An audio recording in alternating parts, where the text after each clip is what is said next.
Hello, exceptional English teachers who are planning to improve your practical techniques in your classrooms. This video is absolutely helpful for teachers who are planning to take CELTA, Delta Module 2, TESOL, and all the English teachers who are planning to teach better in their classrooms. Recently, I attended a remarkable conference at Ozyegin University, and Adrian Underhill gave an exceptional presentation on demand high and how to do the things right in ELT. Adrian Underhill doesn't need any introduction thanks to a lot of works he has done in ELT, but I'd like to give a brief introduction for those teachers who are new in ELT. Adrian Underhill is the series editor of the Macmillan books for teachers, author of Sound Foundations, Learning and Teaching Pronunciation, and an advisor in the development of Macmillan English Dictionary. After working as a teacher and trainer for many years and as director of the International Teacher Training Institute and International House in Hastings, Adrian now works as an ELT consultant and trainer. As past president of ITEFL, Adrian started the first ITEFL interest group, which was in teacher development. His current interests include not only pronunciation teaching, but applications of complexity theory and holistic thinking to learning and to the way we teach and work. He is also a co-founder with Jim Scrivener of Demand High ELT site, through which a wide range of resources and practical tools for teachers and trainers are provided. After the presentation, I had a great talk and chat with Adrian Underhill, and I enjoyed every second of our chat. And also, I received permission to upload his video and presentation on YouTube. So all of you can benefit from every minute of this video. I hope you'll enjoy every second and minute of this video, and I hope this video can help you develop your practical techniques in your classrooms. Thanks for watching and enjoy the video and Adrian Underhill's excellent presentation in this video.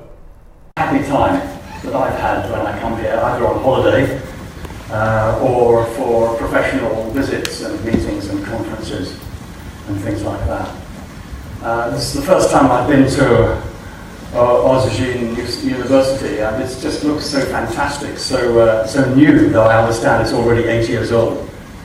And it's such a nice reception out there with the music and everything. So thank you for being here. Thank you to all of the committee, all the people who are wearing blue bands and who've been organising this for so long. I know how complicated it is to organise something which looks simple on the outside, but behind the scenes there's much to be done.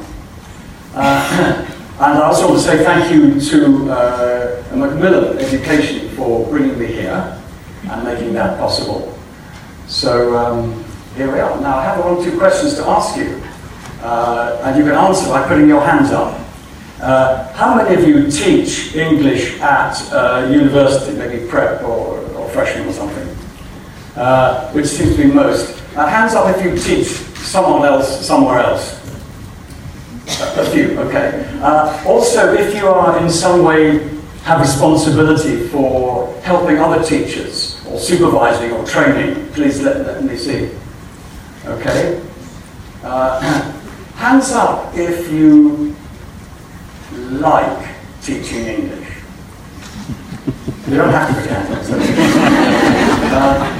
Hands up if you really deeply love teaching English sometimes. Hands up. Yeah, okay. And hands up if your students mostly really love learning English. Sometimes. Okay.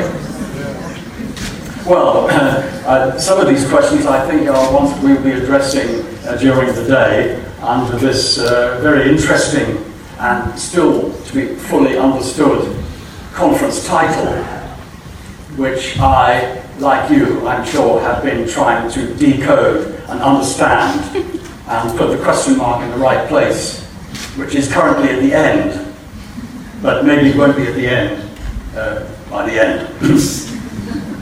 So, let's just see what we got here. Yeah. That's the beginning.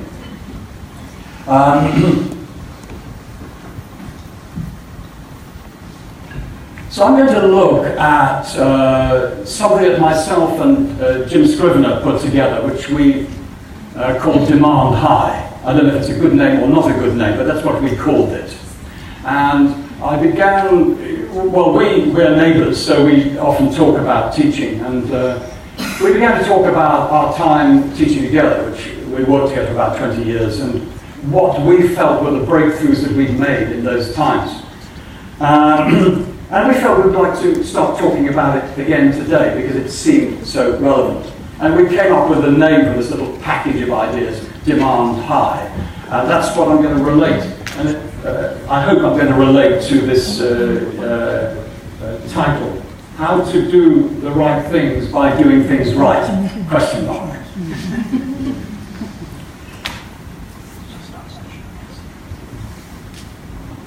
Now, I'm very interested in this title because one of the people that said something like this was Warren Bennis. And Warren Bennis was one of the great leadership writers in recent decades. And he said something like this: managers do things right, leaders do the right things. So of course everybody scratched their heads and thought, what on earth does that mean? And is that a good thing or a bad thing if I'm a manager or a leader? But it actually provokes a question rather than an answer. Now, I've been very interested in leadership in the last 20 years, I'd say. And I got interested in leadership when leadership around the mid-90s and into this century began to change its story. And a new paradigm of leadership began to emerge, one which was almost contrary to the paradigm of leadership that has kind of served us for 2,000 years or more, however long. A different kind, I'm not going to go into that now, but I will just say that what attracted me to that kind of leadership was that it was the leader as facilitator, the leader drawing leadership out of everybody. Leadership as a dispersed activity. Quite different from leadership residing only at the top.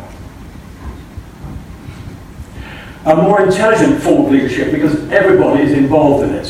One that can face complexity, as opposed to the simplistic kind of leadership where everything is decided at the top. I'm not going to say more about that. But so I have this idea of leadership literacy for teachers, because this kind of new paradigm leadership is very similar to what we call teaching.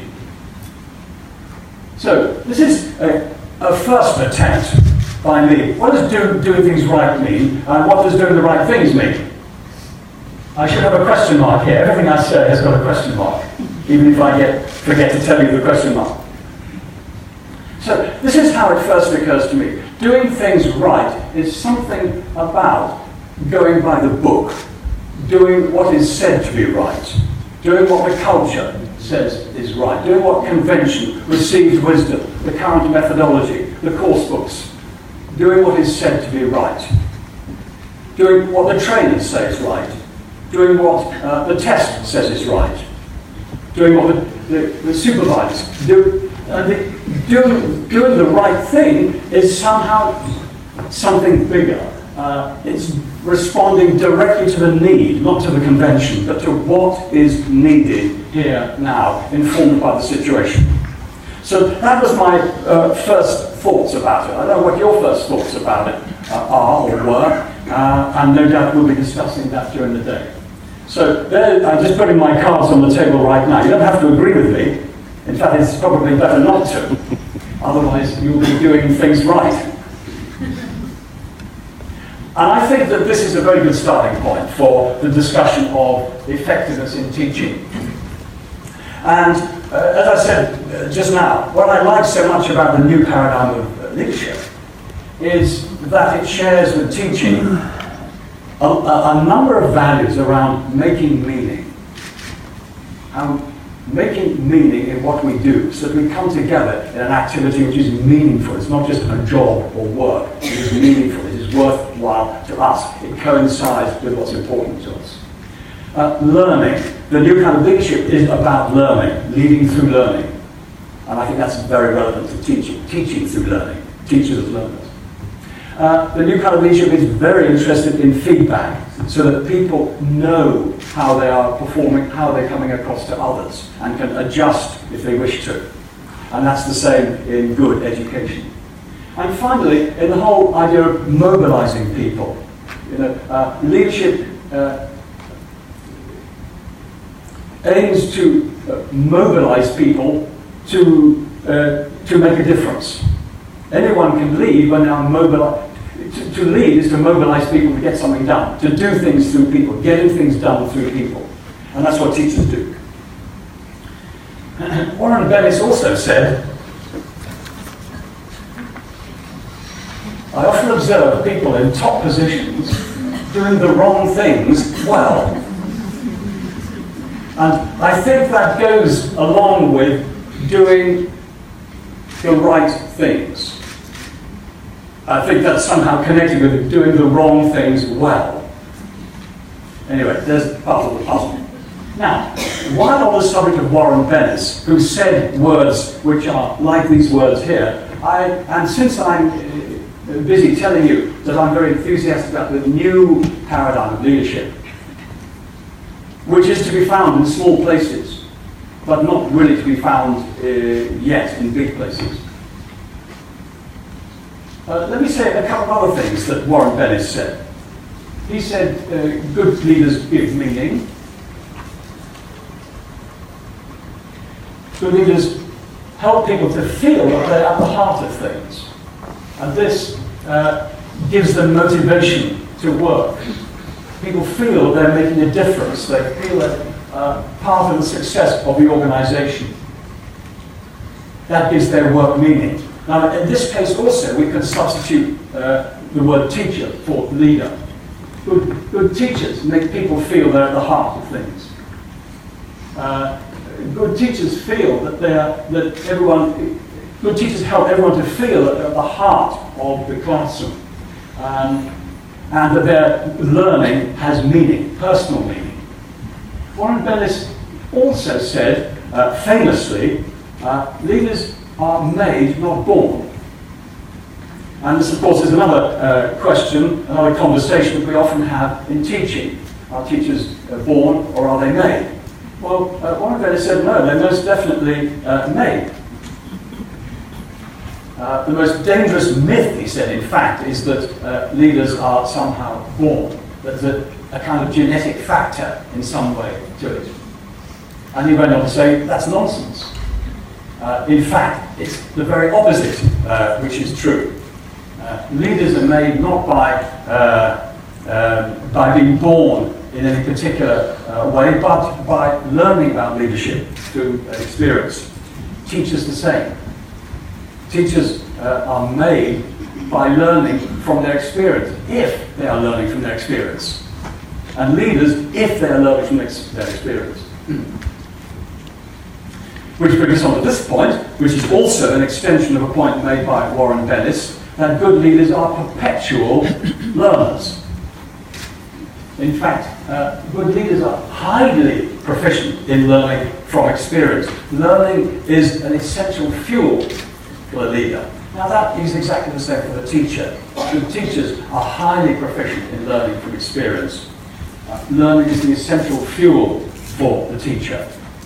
We talk a lot about reflective practice and those kinds of things. Learning from experience. The word I use is inquiry. Having an inquiring and open mind to what we're doing, so that we can learn from what we're doing. Bennis went on to say that leaders use the organisation as an adventure playground for learning. What a nice concept. Teachers use the school as an adventure playground for learning. Teachers use the classroom as an adventure playground for learning. How nice to use the word adventure playground, where things happen and we can learn from them without the necessity of being right all the time. Bayes also said, learning is a leaderly act. And this contrasts with old-style leading, where the leader was supposed to already know. The leader was supposed to be already certain, and simply had to tell people their certainty in order to make the world a better place. But, and was not really able to be modest enough to say, I don't know. They never got elected by saying, I don't know. But what Bayes is saying is, learning is a leaderly act. You lead by learning your way into a situation, through it and out. You teach by learning your way into a situation, through it and out. Learning your way into a situation changes the situation that you're dealing with. Just think about that. If you're taking a learning approach to a difficulty you're facing, you actually already begin to change the difficulty. It's a different difficulty from if you are approaching it as someone who's already certain. Approaching with certainty and approaching with inquiry are two different attitudes that make the same problem into two different problems. Fourth and final. No, that was fourth and final. So here are the 4 points, just summarized. My summary of that is, see for yourself what's going on. Don't take conventional wisdom. See what conventional wisdom has to say, but don't believe it. Don't believe anything that you are told. Find out for yourself. Doesn't mean that what you're told is wrong. But find out for yourself that your version of it, your reality, you are right here in the classroom, here, now. Secondly, giving meaning. My belief about language teaching is that, and language in general, is that self-expression, this is only my belief, so you don't have to believe me, right? My belief. Self-expression is prior to communication.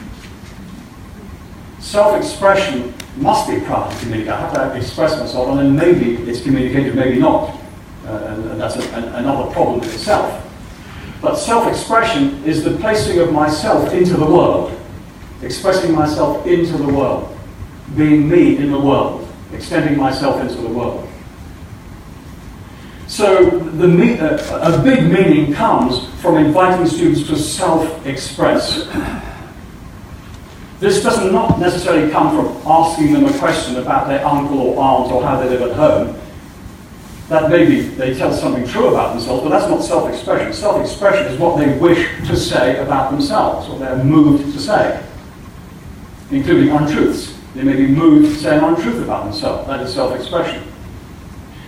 The other aspect of meaning is that learning itself is a meaningful activity. When you learn, I suppose, this is a question, there's a question mark at the end of this. When I learn, when I find myself learning, I feel, hey, that's what I'm for. This is me, I'm being me, I'm becoming myself through learning. Learning makes me me. I don't just mean sort of any old bits of learning that often doesn't happen in school, sadly, but it can happen in school. But at any point in life, when I find myself engaged in learning, I find myself engaged in growing, engaged in becoming me. So I hold that as the viewpoint to take with my students, that they may be the contagion of learning, and they be suddenly touched by learning with which they are familiar, since they made themselves, first of all inside their mother for 9 months, and then when they got outside they carried on making themselves by learning language and learning culture, all without going to school. So they knew learning. Learning was becoming themselves. So that's the second point. Third is that teachers are made. I believe by inquiry, by taking an inquiring approach. And fourth is teach by learning, which is kind of summarizes all of the others. teach by inquiry. Now, demand high. As I said, I spent a long time talking with ex-colleagues, and particularly with Jim, and we came up with these questions which concerned us. I'm not going to read everything that's out there. Can you see it? Okay, so you can read it.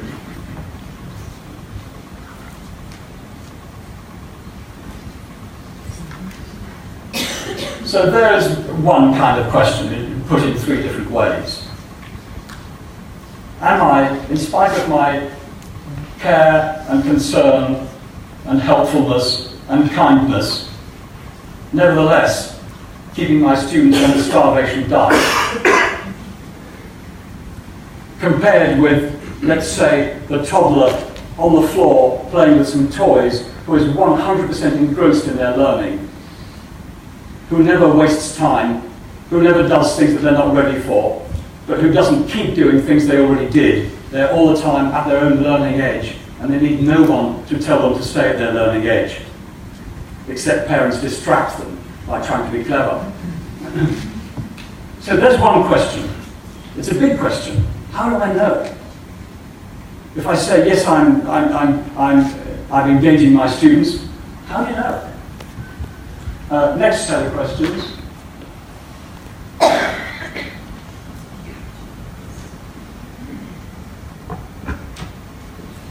Again, those 3 are really kind of one question.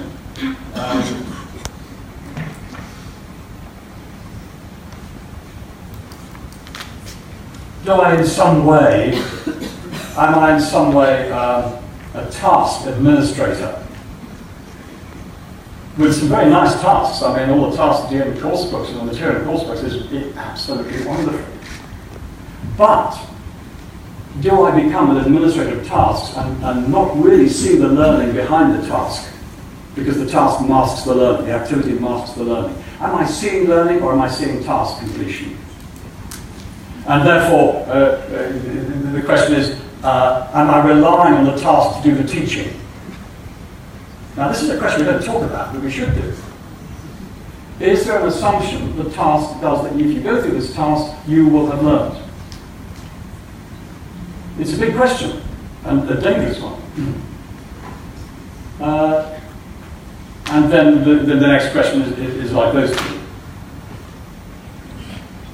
Is it possible to demand more? And of course, that doesn't really stand to say, not just demand more, but to do things in such a way that more is possible, that more can be demanded. I'm not just saying we can go in now and demand more, because the setup, the psychological setup, is kind of not right. We are demanding as much as we can, given the setup we've created for ourselves, the psychological setup. So, a meme. I don't know if you know what a meme is, but this is a definition from Wikipedia of what is a meme.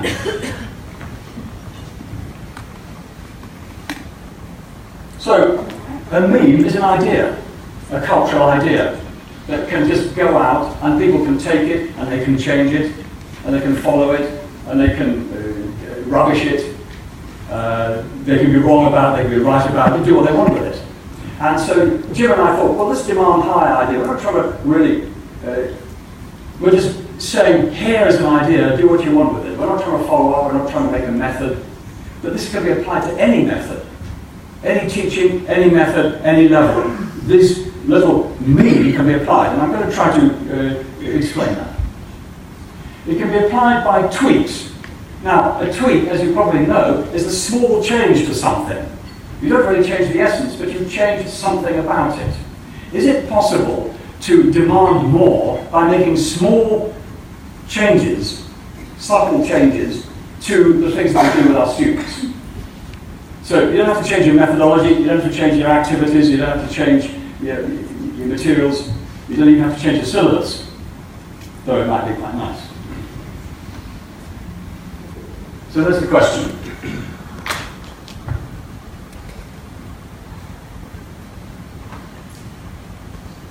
Now, to make the atmosphere, there's some reclamation to be done. reclaiming the learning territory which has been allowed to become a wilderness, in my view. I stress that you do not have to agree, though it would be quite interesting if you did. You could experiment with agreeing with me and see what happens. We want to reclaim learning territory. What learning territory? Well, just for example, I already said this. We are human beings, we are social beings, but we are learning beings. So what would it mean to be learning-centered? We did teacher-centered, and we thought it was very smart doing learner-centered. But actually, learning-centered is the issue, which we managed to miss for the last 20 years, in my view. So, here's another territory. Short story. When I started teaching a long time ago, in the UK, I was teaching classes of about 20. Not big, but not small. And I did that for 2 or 3 years. Then I was invited to start one of the first executive business departments in the UK. So I did that. A lot of fun, very interesting, business people coming in, and a lot of one-to-one teaching. I found myself teaching one-to-one across the table, or even across without a table, with men and women for several hours a day, for about 2 or 3 years. So there am I, teaching one-to-one. I've been teaching classes before.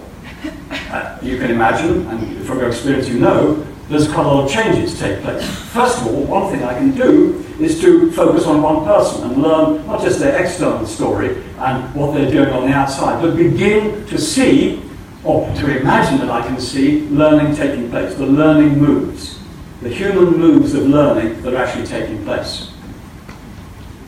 And this is exactly what I experienced. And of course, it's very easy, because you haven't got a whole class to control, just to work at the tempo and pace of one person's learning, and to try to see their learning edge, and to be all the time working at that edge with what they need to get the understanding of something. Then I went back to teaching big groups again. And something very surprising happened. I went to the group, and on the first day, I can still remember it, like really vivid, I found that although it was a group of 20, everything had changed since my last time, a few years before. That now, still it was possible to have this one-to-one class feeling of seeing learning. And then I realized I'm in a group of 24 private lessons, 20 private lessons. This is not one group. This is one collection of 20 private lessons. 24, however many it is, 20, let's say 24 private lessons. And they are each going at their own learning edge. They are feeding off the common diet of what is on offer, but they're each making their own way. They each got their own learning edge. They're doing their private lessons with others, so each private lesson affects the others and offers something to the others, but they are nevertheless private lessons. And this was a breakthrough, because before that I'd been teaching the group as if it was one thing. And I had therefore, of course, been frustrated by some were ahead and some were behind. And wherever was the group one thing, always there was some lots behind or lots ahead. How do I teach to the group? And suddenly I found, you don't teach to the group. You teach to 24 private lessons who are in a group together. And that means somehow connecting in some way with each of the 24, and as it were, pulling the string just tight. So the ones that are smart still have the string pulled taut. They've got more to do. The ones that are slower and have done less, still the string is taut, not too taut. It's not more difficult than they can do. That one could do what that one's doing, but that one cannot do what I'm asking them to do, quite. So I'm keeping all of them engaged. How is that possible? To challenge each learner at their own learning edge. I'm going to try to demonstrate that in a moment.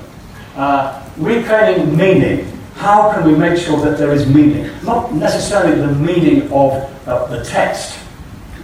It's about football, it's about fashion, it's about food, all that stuff. Well, I mean, that may have meaning, but it doesn't have meaning by the time it gets to the classroom. What has meaning is what is said now, not what is said in a text written 3 years ago.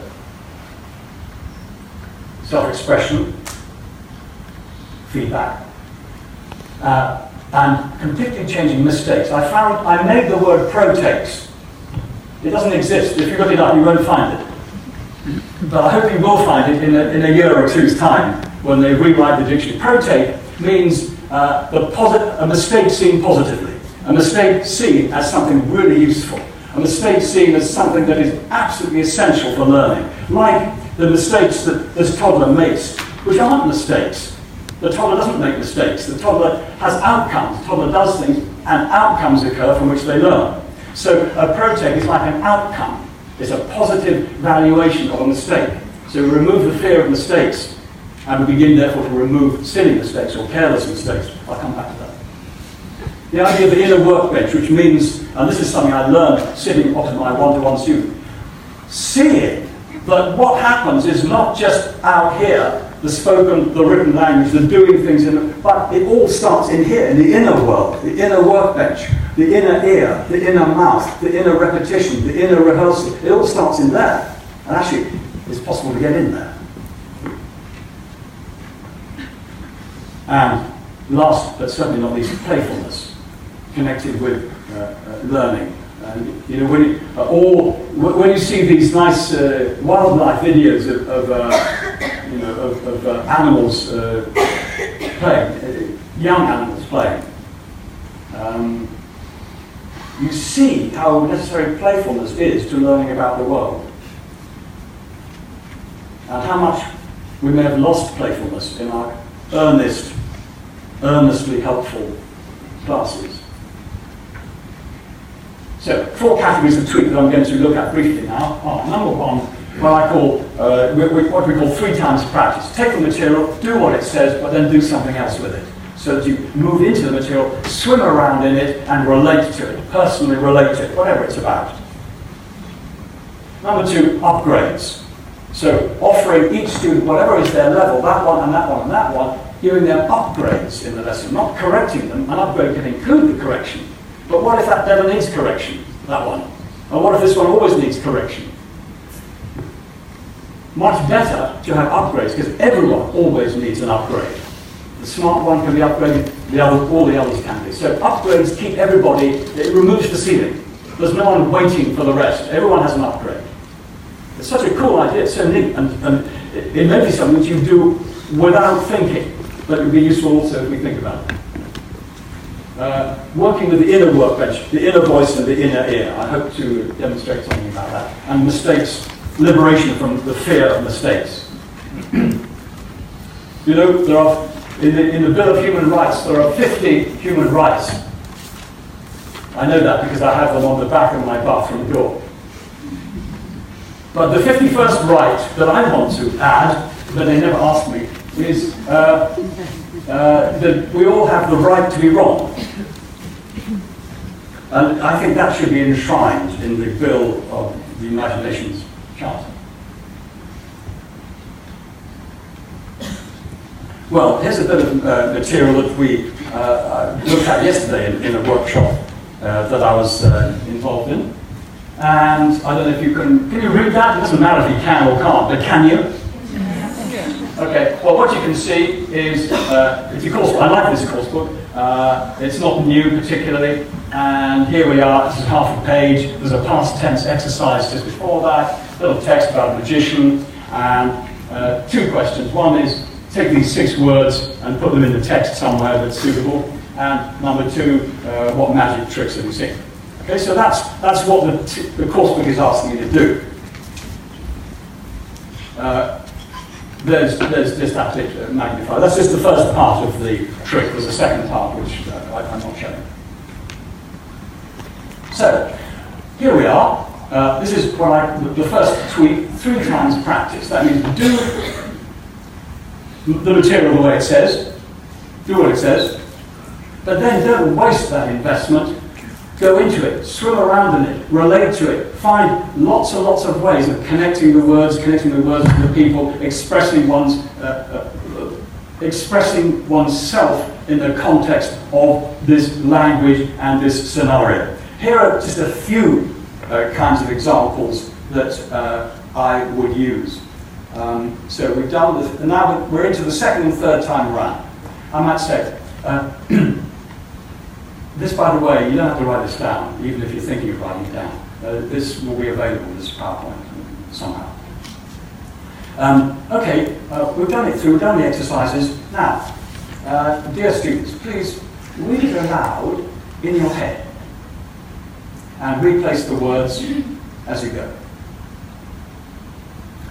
Okay, now, just close the book and chat to your neighbour. Can you remember any of those words that we were given, the 6 words? And what was the word just before and the word just after? So it's just working. You can't do it now because you haven't done this text, so don't worry. But the students who've done the text can begin to. And I said, if you can't, open the book and have a look. Nothing wrong. This is not a test. And then I might say, let's, instead of having comprehension questions and check questions and testing questions, let's explore the text, not tick boxes. How many people did the writers see? Were they men or women? What did the magician look like? Ask questions which some of which are and some of which are not in the text. Okay, share those questions with your friend as far as you can remember them. Have a look at the text. Come up with your own answers. Let's go on to some other questions. Let's say, what was the first part of the trick? Can you mime it to your partner? Mime the first part of the trick. And partner, give feedback on that mime, including face expression and emotion and gestures.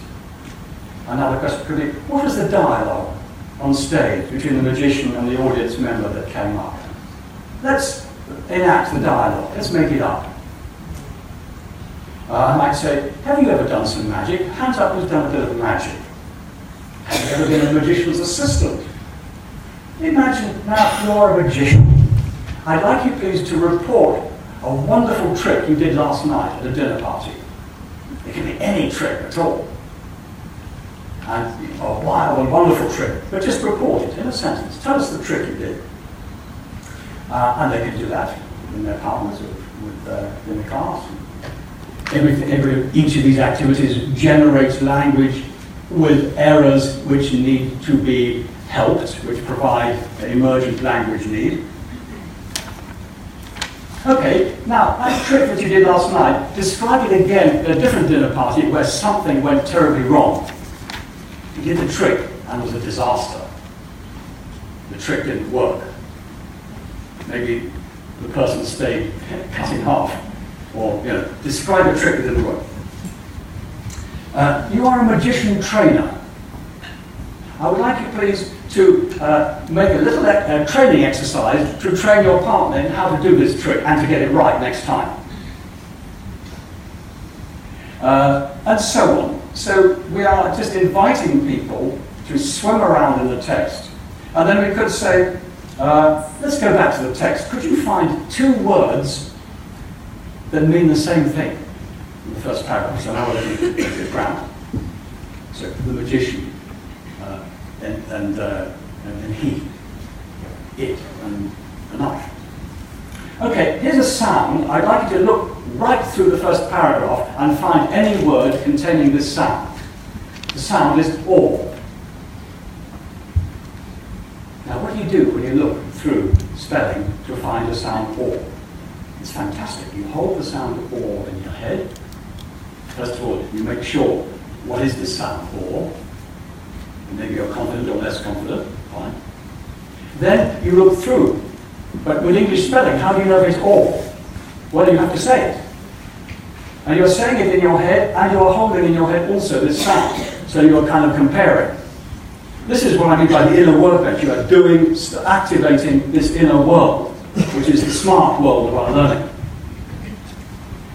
Find one word in this paragraph that you could delete. The meaning might change a little, but it still makes sense. Let's go on doing that and see how many single words we can delete. Now let's delete places 2 words at a time. And as you know, we can get down to something quite short in most texts, not always. Now, all of this is in a subtle way working with holistic grammar. It's not just working with the past tense, which is what this piece is about in the book. It's working with the whole connectivity, the whole matrix of language. Most of grammar falls between the grammar structures that we have invented. If you just teach the grammar structures, you lose a lot of the connectivity of language. And you develop a fairly frail language. Of course, people are always inventing more grammar. When I first trained, grammar books were this thick. Thompson and Martinetti was green, and it was this thick. Now, the current edition is twice as thick. So there's twice as much grammar in my lifetime. And after I've gone, it'll be twice as much again, in order to keep everyone in their place, and in order to outdate the previous books. But it won't be any more learnable. In fact, it'll be less learnable. Because there is a definite debate. Is this front cognitive bit of the brain the right way to do complicated things? Like not about. So here we are swimming in the complexity and allowing other parts of the brain that work with complexity, like the intuition. Well, let's just, I think, probably finish that. I could then say to the students, well, look, okay, we're going to leave this now. What words did you learn in this? What words have you been using? Which ones are interesting? What mistakes have you been making? What mistakes will you make again that you've already made today? I'm not saying don't make them, but what are they? Which of these things that we've done today will be harder for you to remember, do you suppose? In other words, they're inquiry questions which don't have a straight answer, but they get people to look at their world of learning. Now, I'm going to move on. Here's two demand-low traps. And if you observe classes, you'll see this everywhere. And if you observe your own class, you probably see it. If I observe my own class, I see some of this. Here's the first trap. Terribly, terribly simple. You know this stuff. It's called ping pong. Maybe you don't call it ping pong, but it is called ping pong. I call it ping pong. And what it is this. The teacher asks a question, after we've done a bit of an activity or an exercise or a text like that. The teacher asks a question. Okay, guys, we need the answers to these 10 questions. Question 1. What's the answer? Okay, cool. Yeah, great. Question 2. So that was ping pong. The teacher's question is extinguished by one response. We do it because we're in a hurry, or because we're not thinking of it, or for various reasons. But when I'm doing that, I'm essentially looking for correctness rather than for learning. Obviously, the smart thing is, okay, what do you got? Cool. Who else has got something different? Right, that one. So what did he say? Yeah. What did she say? Yeah. Who's got something different again? What's yours? Okay, let's hear it. Now, do you remember what he said? And that one, and that one? Okay, we've got 3. Who's got something different again? Anybody want to change any of those 3? Oh, you want to change that one? Give it to us. Okay, cool. So, you see, we gradually build up, sitting in the air, a bunch of responses. It's obvious, but we have to say this. So, this is ping pong. Question, answer, stop. The teacher keeps stopping the lesson. There's never any progress because the teacher, what's the answer? Okay, and then stop. We never find out what the others think. We never progress it. It's just correct. It stops. The lesson stops. There's no more learning to be done there. We stop. Now, question 2. Solution, obviously, multiple responses. Ping, pong, pong, pong, pong, pong. It's good in classrooms. It doesn't work with table tennis. You can't do it. I tried. It's impossible to do ping and then... And the other low demand, which keeps people kind of stupid, is rubber stamping. And this is where the teacher says good when it isn't. And if you go into classes all over the world, you'll see teachers saying good, good, good. And everyone, including the students, can hear that it's not good. And so, of course, the teacher's credibility is 0. And everybody knows, oh, this is the game of teaching, to say good when it isn't. What's the solution? Well, the solution is completely obvious. It's the upgrade. So let's just have a look at two solutions, one for ping pong and one for upgrades. And these are again tweaks, because the activity doesn't change, the material doesn't change, you and the students don't change, but you tweak it to get a real demand from it.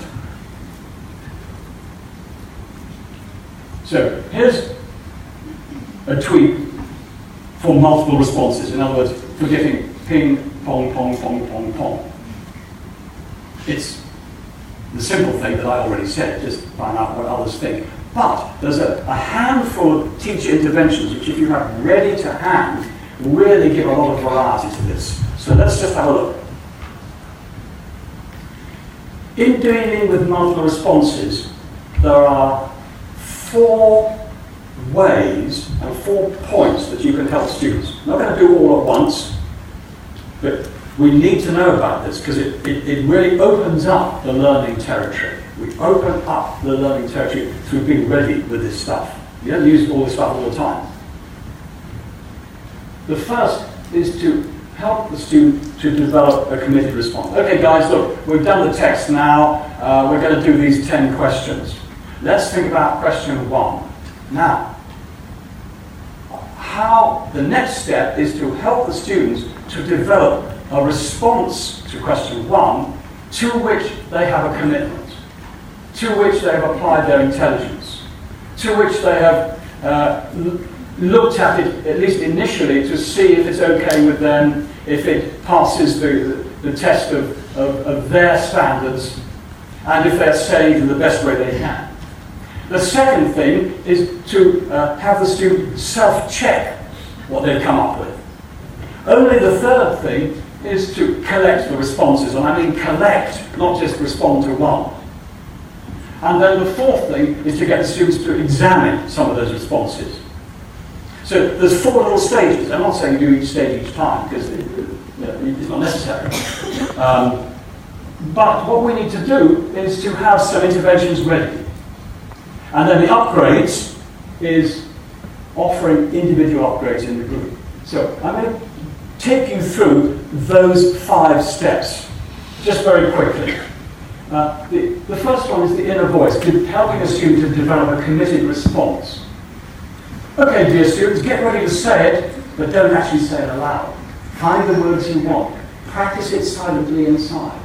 Listen in your inner ear and your inner mouth. And then I can ask this fabulous question. How many words have you got? It doesn't matter how many words you've got. There's no right answer. But when I say, how many words have you got? What do? You slow it down, you count it, you notice it, and you start to spot slips straight away. It's a fabulous question. How many words are there? It makes you look. Okay, now join them together, because probably they took them apart to count them. In your head, this is not on paper. Where are you going to put the stress? How are you going to say it? Get ready to say it, but don't. This is all in your inner voice. Okay, now say it aloud, but just for yourself. That's the private voice. Aloud, so you can hear yourself saying it. But of course it's different, because what's in here is usually got quite good pronunciation, because the head can do that. But once it gets to the muscles, of course it gets distorted. And the students know, hey, wow, pronunciation was better in here than it is out here. That's really cool. Maybe if I go back inside, I can improve it. Well, they can. But we don't use it. There's no way in our methodology will you find that. But you will find it, because I wrote it. The second step is the private voice. That is when the student is saying it aloud for themselves. This is also a good anti-blurt device. It helps them to censor their sentence for quality before offering it to the teacher and to the rest of the class. So the teacher and the class are already dealing with something of a higher quality than just asking for spontaneous answers. There's a role for spontaneity too as well, but that's not what I'm talking about here. Now the public voice collecting the responses. Okay, what's your answer? This is kind of like what I did. Ping, pong, pong, pong. Who has something different? Listen to each other carefully as we go around to see if you agree or not. What did she say? Did you hear that? Hey, I didn't hear. You better say it again so she can hear you. Did you hear him? Listen to the differences. Is that one the same as that one? Let's stop a minute. Now, how many different ones did we hear so far? Was that one, that one, that one? So we're constantly holding things in short term, constantly just pushing that demand to stretch the mind, to stretch the learning capacity, to reclaim the learning territories, which are extraordinary in human beings, if given a proper diet of learning. The fourth, the class examines their response. Okay, that one, is it okay? Do you want to change it? Any mistakes? There are. Okay, how many mistakes do you think in that sentence? See, all this is good stuff. Mistakes, wonderful. That's great. You've made a sentence with mistakes in it. Thank you. Now, the whole class is a gift. How many mistakes do you think? Okay, so let's...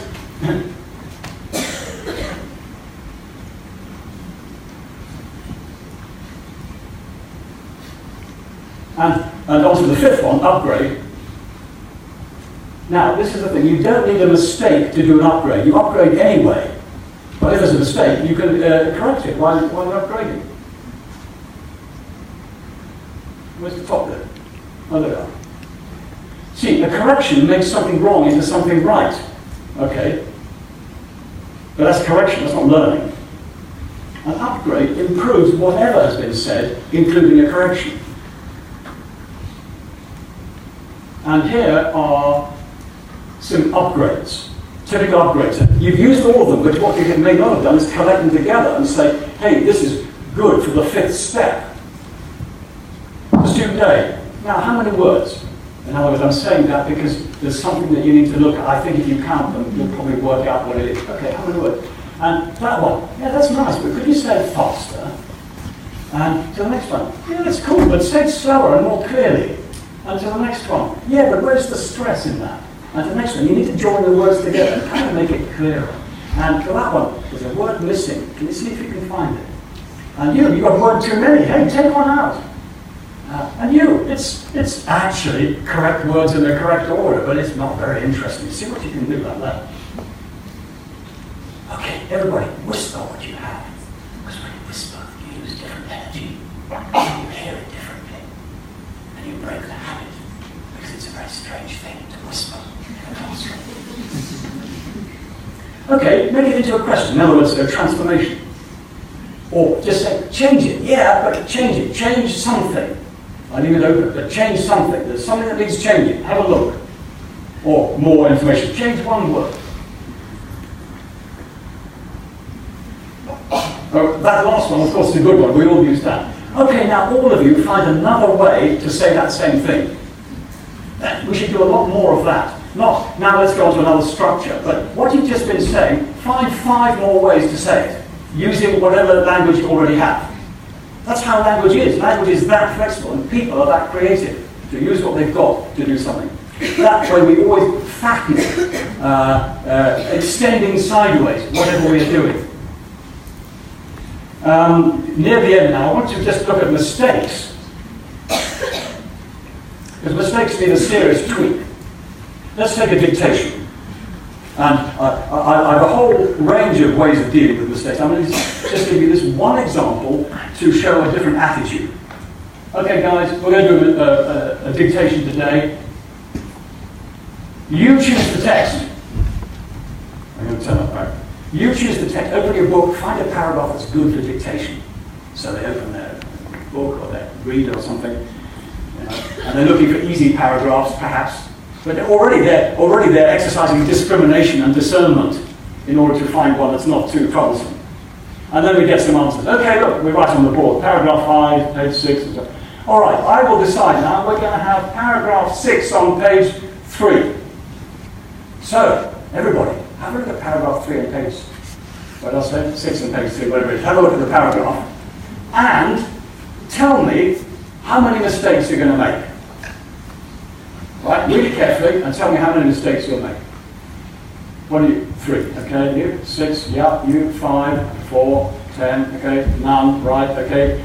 You place your bet, make your commitment. Now, I would like you please to look again at that paragraph before we do the dictation and just be quite sure that you want to make those mistakes. See? So have a look at the spellings again and see if that's what you want to do. So they have a look again. And then we do the dictation.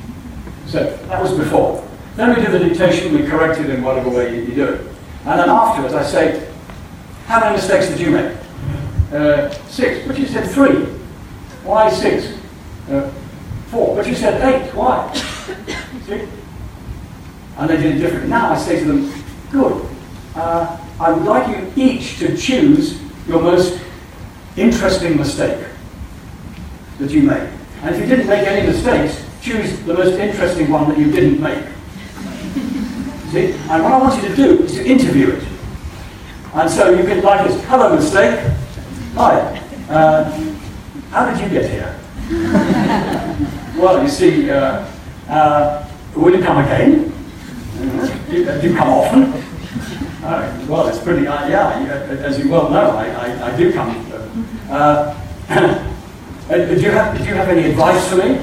Yeah, I do have some advice, but it's this. So do a little interview with this good mistake that you made, and then I get someone up to the front to perform it. And what this here's the,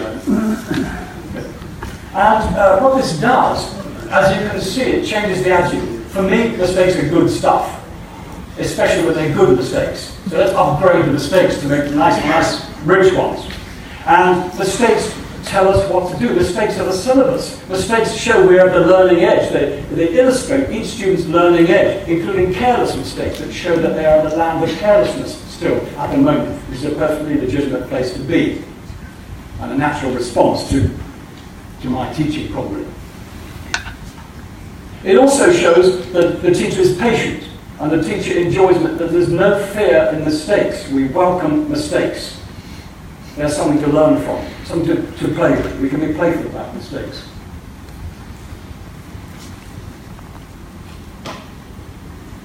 So, there's more to be said, but now is not the time to say it, except later in the conference. I want to finish just by saying that I'm proposing that these kind of tweaks, carried out in the spirit of inquiry, can take us into this realm which is suggested by the conference title. To try to see our assumptions about teaching and about my behavior in a class and about students' behavior in a class, and about materials, and about the language. To try to see my assumptions. And to try, maybe even just for fun, to do the opposite of my assumption, to break my own rules. But to do it in an inquiry. I do it not because it's right, but in order to find out what happens. To be a person who is keeping finding out what happens. Because then I'm on the same side of the learning fence as my students. It's no good if I'm a certain teacher, one who is certain. I've got to be one who is inquiring, who is uncertain, who doesn't know what's going to happen next. There are 24 private lessons, but there's 25, because there's my private lesson. I don't know what your 24 private lessons are. I've got to be really on the ball and alert to remain open to and touchable by and vulnerable to these private lessons out in front of me. I want to make doable demands. I want to demand more than I do, but they must be doable, which means I have to make the atmosphere in which you can be more fully human, more fully the amazing learner that humans are, the amazing learners that we all see when we look at toddlers and young children preschool. I want to unhook them from the fear of mistakes, because those toddlers didn't have any mistakes until they went to school. They just had outcomes from which they could learn. There was no negativity. Every outcome was a delight, because then you did something else. I want to inquire into what does it mean to how is it possible to offer a diet of fully engaged learning? What have I got to do about that? I can't read, there's no point reading a book. I mean, you can read a book and talk to people, but it's to be done here in the class, from what's in front of me, with the tools that are here, which is me and the students and the material. And for the teacher, how do I be in a state of inquiry? How do I try to put on spectacles that see learning? I'm not saying it's something that suddenly you do, but what is the inquiry? It keeps me in a state of inquiry. How can I see learning? How can I demand any time? How can I get behind the task and see what is the learning going on there? And for my summary, this is something to do with doing the right thing, just to play with this kind of formulation, rather than doing things right. But doing the right thing is a bigger, less certain, more inquiring, more intuitive, more fully human function, which cannot always be written down and justified exactly.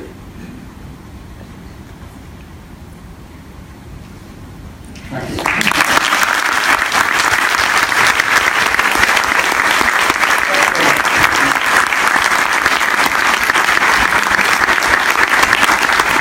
So, what comes next? Questions? Yeah? How long do we have for questions? 10 minutes. We have 10 minutes for questions.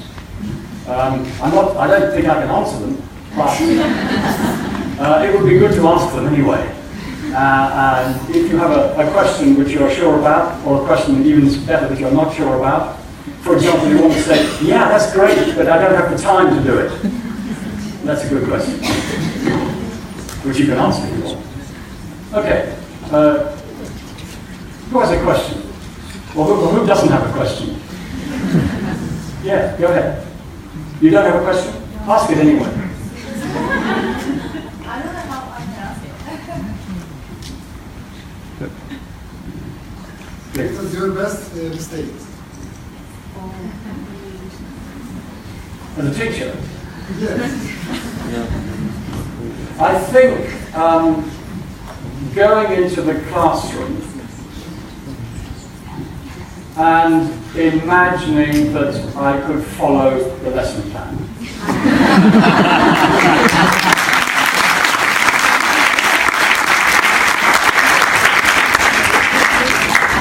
And I just add to that, I think it's really, I do encourage people to make lesson plans. I think only an idiot doesn't have a plan. But only an idiot follows the plan.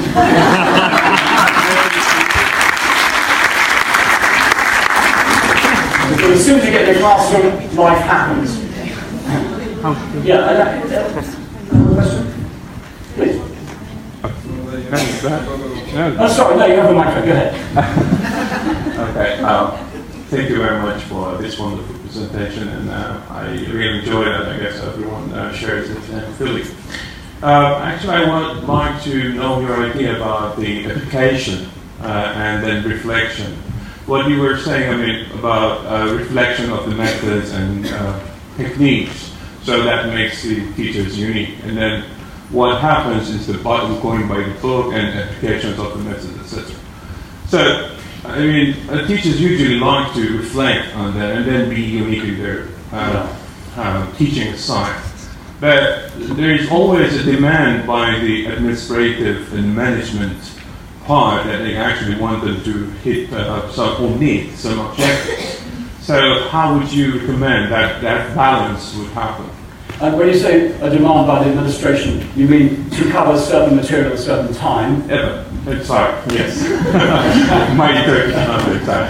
And to teach for the test instead of educating? Yes, actually, what happens, I mean, you have a general curriculum and then you need to meet some certain objectives, you need to have some materials to be covered. At the same time, meeting those objectives at a certain time might not necessarily allow the teacher to be free in using those techniques that you use. Well, I think the advantage of tweaks is to work within the system. I'm not saying I support the system, but it's a good first step to work in it. I think that materials and course books are great, and the problem lies not with them, because the stuff I'm talking about is live stuff that cannot be written in a book. You can't put it in a teaching plan. It is live, intelligent, like a conversation is. So I would say that, for example, the time constraints that everybody is under. The stuff I was saying about a text earlier on, you can't do that with every text. There isn't time.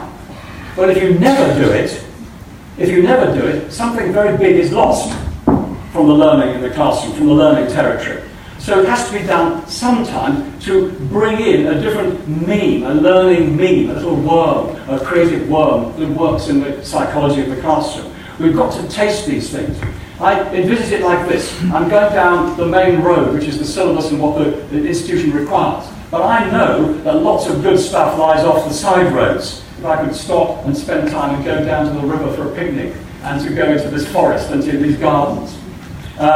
So what can I do? How can I sometimes stop for a little picnic and and then back on the main road and follow it, and then that way and back on the main road. And sometimes we may spend a lot of time on the main road, and sometimes we may be able to get off the side more often. And gradually, the sense of being off the road while on the road begins to emerge. It's possible to do both. It's possible to be enjoying a broader experience of language while following the main syllabus. In fact, if we follow the wider syllabus, the main narrow syllabus is covered more quickly.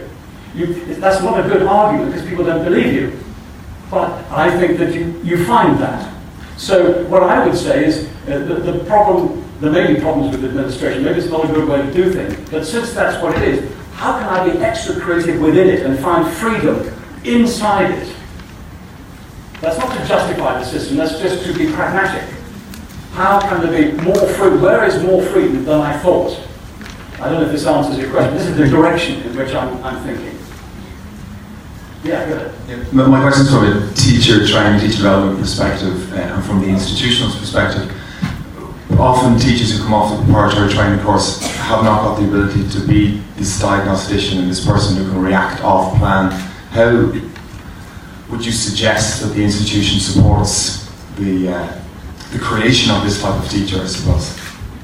It's a really interesting question, and like a lot of people, I kind of battle with that question. I've often thought that teacher training courses require very quickly the trainee to be not who they are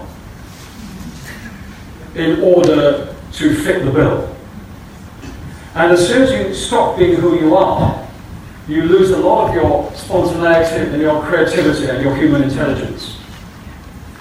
So that raises the question, how do we be who we are, which requires a bit more freedom, and yet somehow scope ourselves, our intelligence, into some of the obvious advantages of doing things in certain ways and taking certain things into account.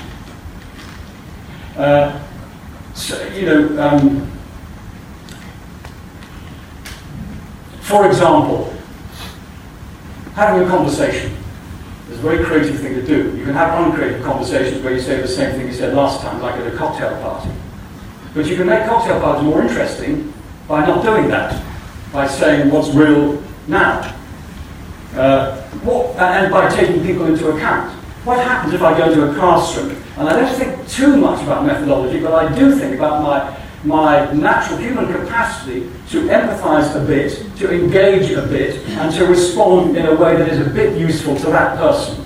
What happens if I'm encouraged to take that into the classroom, as well as some of the scaffolding, sure. So I don't have a clear answer, but I think that somehow we have to be ourselves to bring our own human creativity and empathy into the class. And that a bombardment of techniques subdues our personal freshness and creativity. That's what is the direction. What do you think? I'll answer it later. How are we doing? Time's up. So, time isn't up. I'm going to stop. But the rest of the time now we're going to enjoy the rest of this superb conference with this wonderful program. And let's see what happens next. Thank you very much.